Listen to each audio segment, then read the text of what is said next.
Bonjour à tous. Cette semaine, Église du Monde porte son regard sur l'Irak. 10 ans après la chute de Saddam Hussein, les tensions restent vives.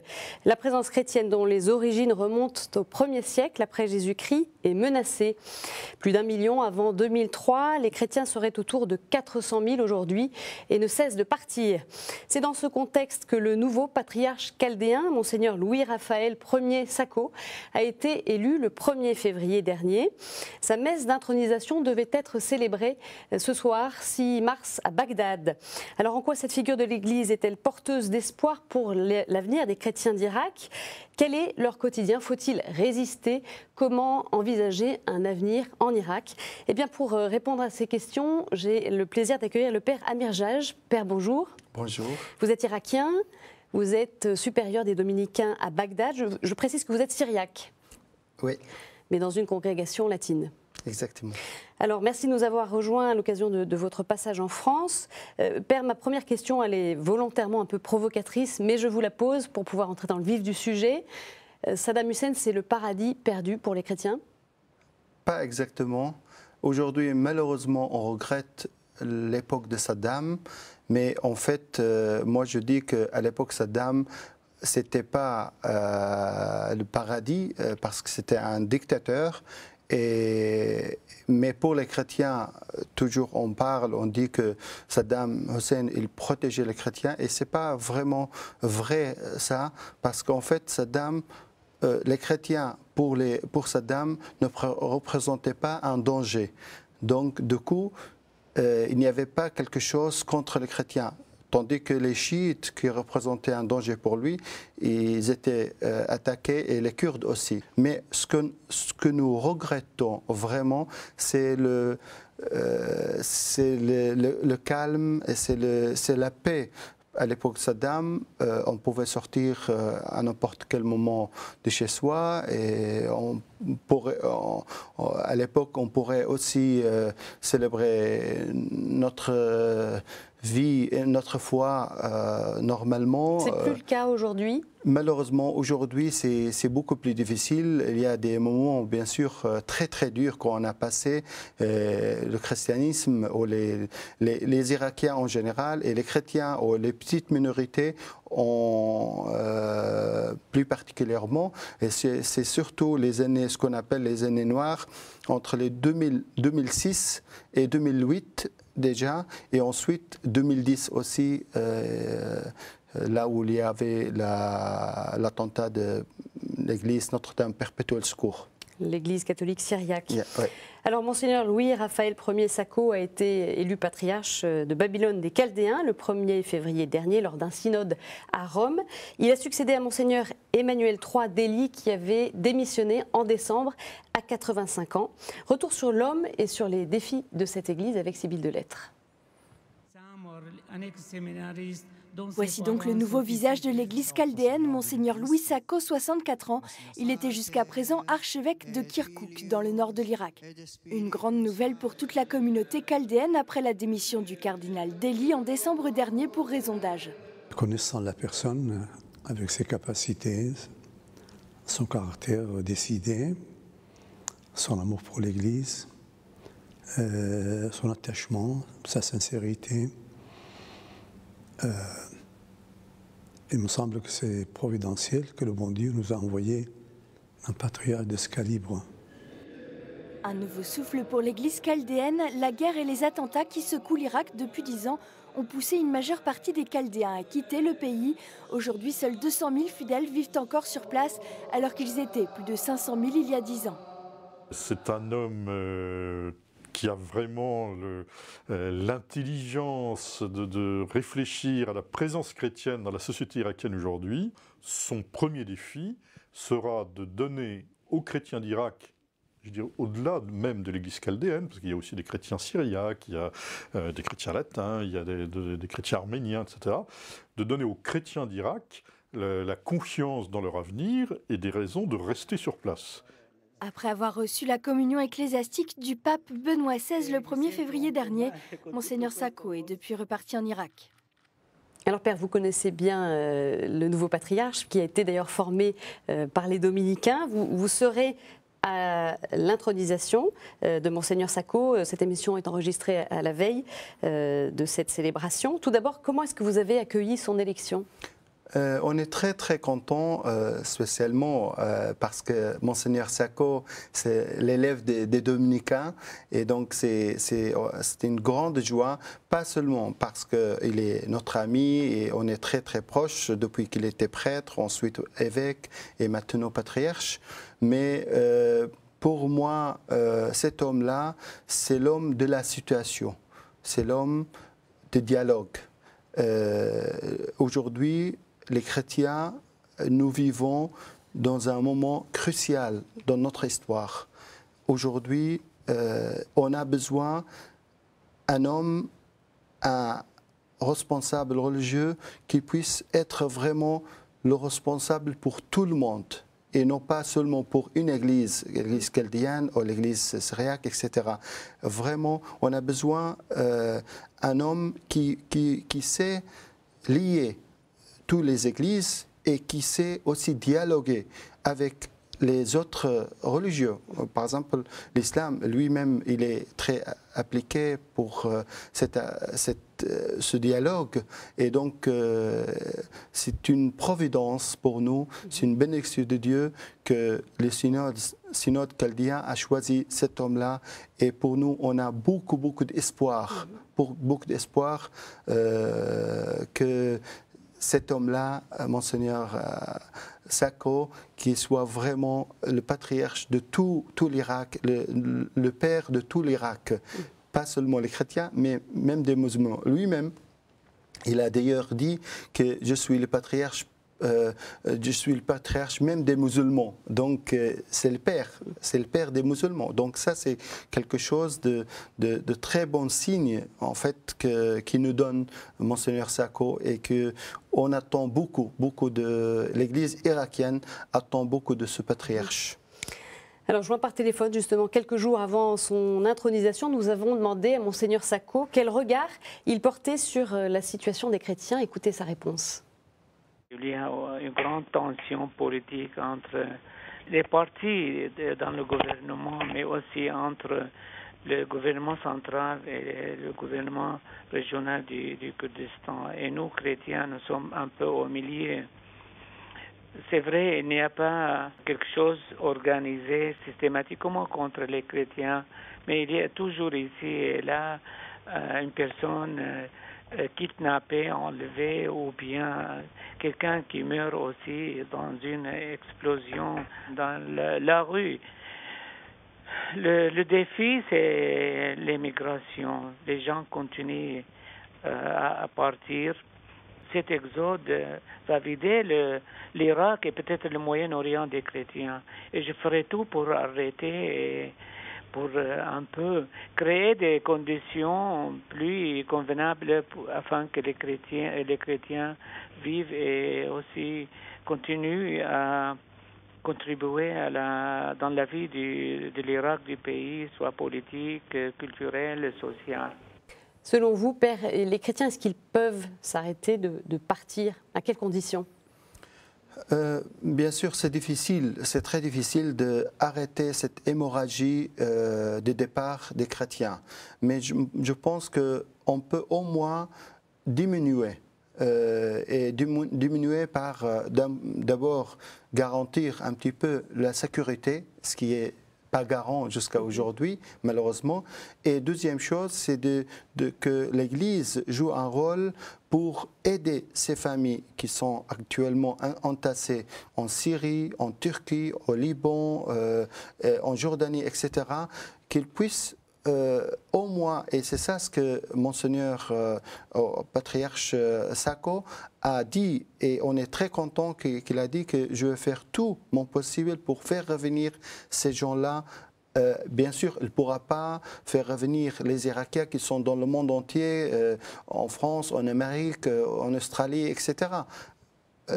Ces gens-là, ils ont maintenant leurs enfants à l'école, tout ça, donc ils ne peuvent plus revenir.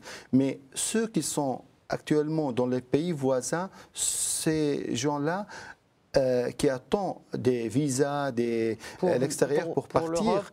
Moi, je pense que ces gens-là, il faut vraiment aujourd'hui s'occuper de ces gens-là, qu'on leur donne vraiment cette occasion, cette facilité, pas seulement de revenir, mais s'il revient, il faut qu'il trouve un logement, il faut qu'il trouve un travail, etc. Donc ça, c'est parce que c'est très souvent les familles, quand ils partent, quand ils quittent l'Irak, ils vendent des choses ou ils quittent tout. Et donc, parce qu'ils ne pensent plus revenir. Mais aujourd'hui, s'ils sont obligés de revenir parce qu'il y a des milliers et des milliers, des centaines de milliers de chrétiens en Syrie, avec cette violence qu'il y a beaucoup. Ils pensent à revenir. Il y a quelques semaines, une famille, donc, ils ont perdu d'abord leur fils, donc il a été attaqué, donc il a été tué, et donc il y avait la maman et la fille. Depuis 3 ans, elle est en Syrie, et maintenant elle est revenue, elle a dit que j'ai perdu tout. J'ai perdu mon fils, j'ai perdu tout. Et donc, cette famille-là, il faut que l'Église prend soin, il faut qu'elle soit vraiment sentie accueillie et non pas vraiment, ça ne nous regarde pas. Et c'est ça, le fait que l'Église, elle doit jouer son rôle et de faire vraiment s'occuper de ces familles qui sont à l'extérieur. Et c'est ça ce que nous attendons aussi de notre patriarche, bien sûr, qu'il fasse quelque chose, qu'il dirige l'Église vers ce travail-là. C'est un travail qui n'est pas encore très abouti. Est-ce que vous, en tant que dominicain, est-ce que votre communauté aide ces familles à revenir, à trouver un travail, un logement ? Bien sûr, bien sûr. Même lors de l'attentat de Notre-Dame Perpétuel Secours, l'église Notre-Dame Perpétuel Secours, moi personnellement, j'avais reçu une dizaine de familles. Et on a, à l'époque, on a logé ces familles-là, on a donné à manger, ce qu'on peut, bien sûr. Mais après, on a envoyé au nord d'Irak, mais malheureusement, donc, le Kurdistan, il a dit que nous accueillons les chrétiens, tout ça, des slogans comme ça. Mais finalement, ils sont allés et après 3 semaines, ils sont revenus. Pourquoi ? Parce que là-bas, ils n'ont pas la langue parce qu'ils ne parlent pas le kurde. Deuxième chose, ils n'ont pas de travail, ils n'ont pas de logement là-bas. C'est extrêmement riche, extrêmement cher. Donc, du coup, ils ne peuvent pas vivre là-bas. Aujourd'hui, à Bagdad, on a besoin vraiment d'avoir que l'Église puisse acheter ou construire des appartements comme ça pour des situations comme ça, parce qu'on n'est pas préparé à ça.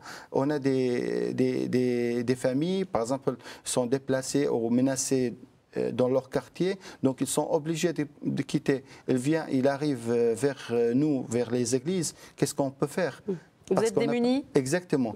Et donc, comme dominicains, on fait notre possible, ce qu'on peut.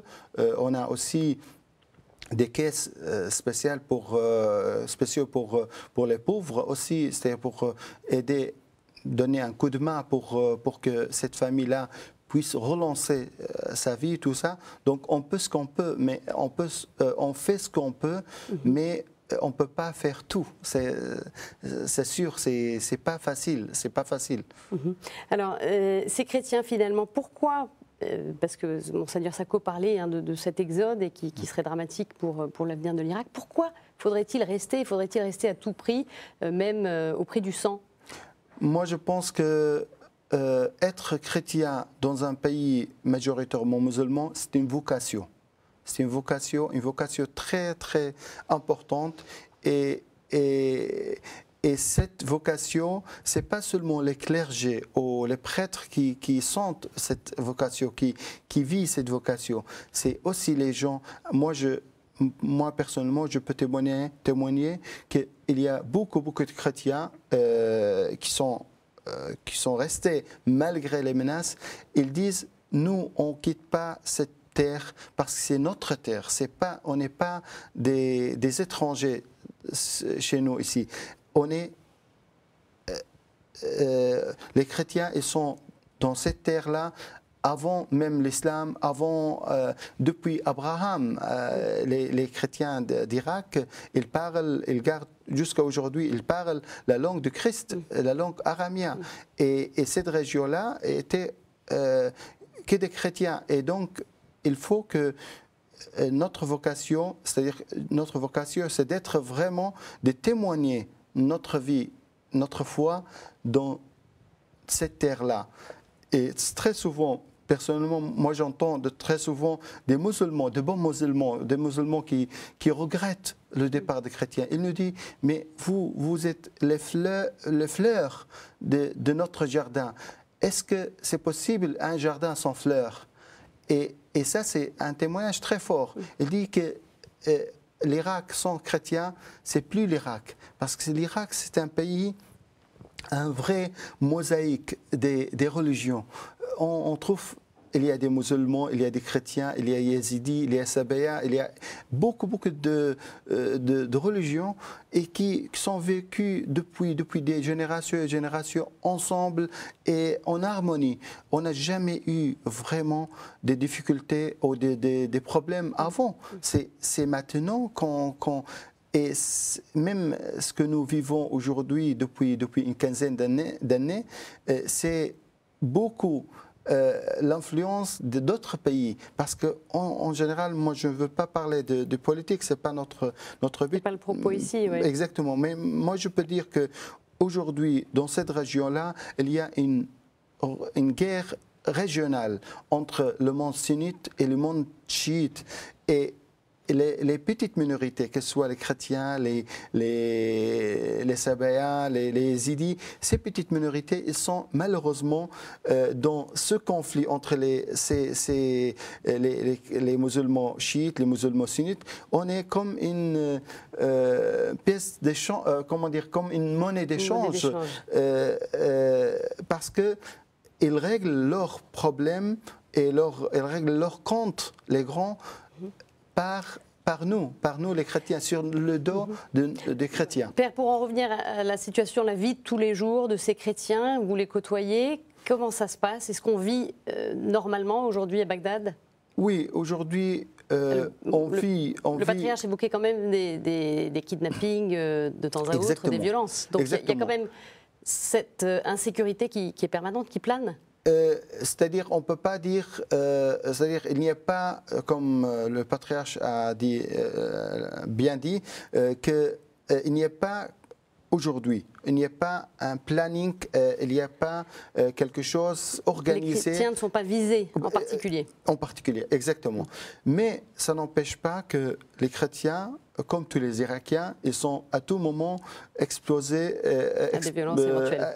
à des violences, que ce soit des voitures piégées et des explosions, etc. Pardon. Ou aussi, que ce soit aussi victimes de kidnapping. Parce qu'on sait très bien que les chrétiens, ils n'ont pas quelqu'un à les défendre. Un musulman, il a toujours sa tribu qui le défend s'il est kidnappé ou je ne sais pas, etc. Mais les chrétiens, ils savent très bien qu'il n'a pas une protection. Donc, du coup, c'est beaucoup plus facile un chrétien d'être enlevé ou kidnappé qu'un musulman. Donc, il y a, surtout par rapport aux chrétiens, il y a des fois, ce n'est pas seulement des extrémistes islamistes, non. C'est des fois, actes de banditisme aussi, pour des rançons. Exactement, pour l'argent. Mais de manière générale, sinon, en dehors de ces cas plus ou moins isolés, les chrétiens peuvent vivre normalement, travailler, circuler normalement? Oui, on vit aujourd'hui normalement, mais avec toujours la peur. La peur, c'est quelque chose qui nous accompagne en permanence, tous les jours, tout moment. On ne sait pas à quel moment on peut être attaqué, etc. Donc les chrétiens, chaque fois qu'ils vont à l'église, ils savent très bien qu'il y a un risque, mais ils vont quand même. Moi, je me souviens, le dimanche d'après l'attentat de l'église Notre-Dame Perpétuel Secours, c'est moi qui avais célébré à l'église, dans l'église, et moi, je pensais que je ne vais pas trouver grand monde, bien sûr, après cet attentat, après tout ça. Mais moi, j'étais vraiment, pas seulement étonné, mais émerveillé de voir comment, combien de gens sont venus et ils m'ont dit, nous on n'a pas peur, même si on sait très bien qu'on va être tué, on préfère être tué dans l'église qu'ailleurs. Donc, ils ont cet enracinement dans leur foi. Et ils ne sont pas prêts de quitter leur foi à quoi que soit le prix, en fait. Même si c'est le prix, leur vie. Et ça, c'est quelque chose un témoignage que moi-même, personnellement, je vis. Bien sûr, quand on voit la situation, les difficultés, les attaques, les enlèvements, on peut arriver en ce qu'on appelle le désespoir. Et moi, personnellement, je peux témoigner de ce que j'ai vécu après le lendemain de l'attaque contre l'église Notre-Dame Perpétuel Secours. Quand j'ai vu comme ça, j'étais déprimé. Moi-même, j'étais déprimé et j'ai dit, ça ne sert à plus rien, on ne peut plus vivre ici, il faut quitter, il faut comme ça. Et j'étais vraiment enfermé dans mes idées noires. Mais je me souviens très bien, ce jour-là, le lendemain, quand je suis allé dans les hôpitaux où il y avait les blessés de cet attentat-là, et j'ai vu comment ces gens-là, malgré ce qu'ils avaient comme souffrance, ils étaient attachés à leur foi. Et donc, à l'époque, à ce jour-là, j'ai dit, mais moi, je n'ai pas le droit d'être déprimé ou découragé. C'est le besoin. Il faut aujourd'hui, il y a ces gens-là, ils ont besoin de moi aujourd'hui. Et c'est ça qui m'a donné vraiment relancer mon espoir, relancer dans ma vie, même ma vocation. Moi, je dis que même il y avait un risque pour ma vocation de vivre, c'est-à-dire de rester dans le déprime et de dire on ne peut rien faire, tout ça, désespoir.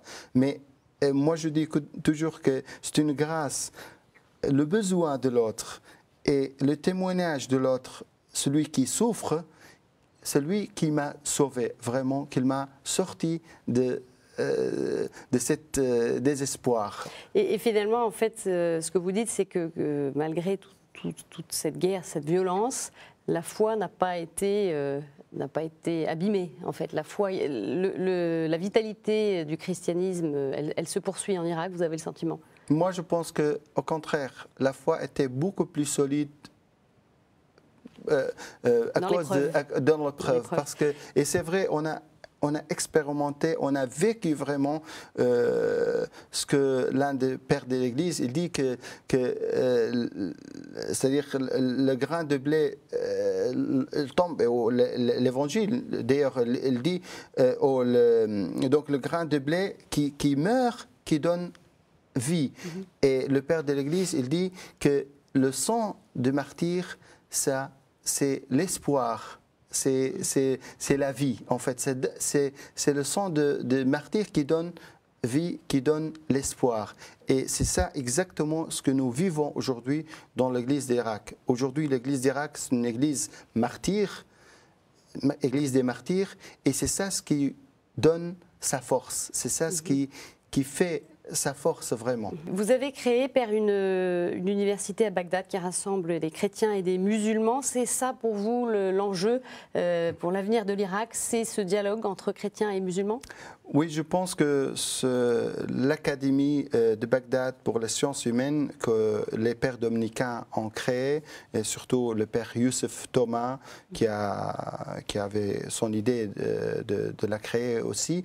Donc cette université ou cette académie, on a choisi en fait cette académie donne les cours de sciences humaines parce que nous croyons que nous avons un rôle à jouer pour reconstruire l'Irak, reconstruire ce pays-là. Pas seulement les chrétiens, mais aussi pour les musulmans. C'est-à-dire reconstruire les valeurs humaines qu'on a perdues depuis 15 ans.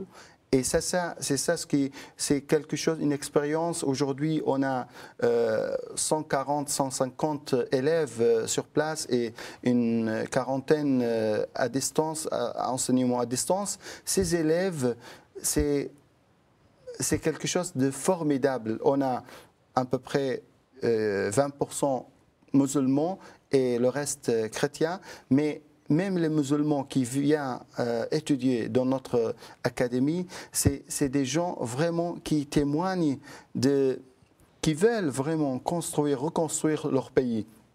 Et c'est ça notre espoir, c'est qu'on puisse, avec les bons musulmans, les vrais musulmans, et reconstruire notre pays et surtout de travailler avec l'élite, les intelligentsias, les intellectuels et tous ces gens qui veulent vraiment, qui ont le même souci et les mêmes envies de reconstruire le pays. Donc c'est notre projet, c'est un signe d'espoir aussi, parce que construire un projet d'une académie ou d'une université, c'est pas dans un monde là où il y a les violences, là où il y a l'insécurité, là où il n'y a pas une garantie d'espoir.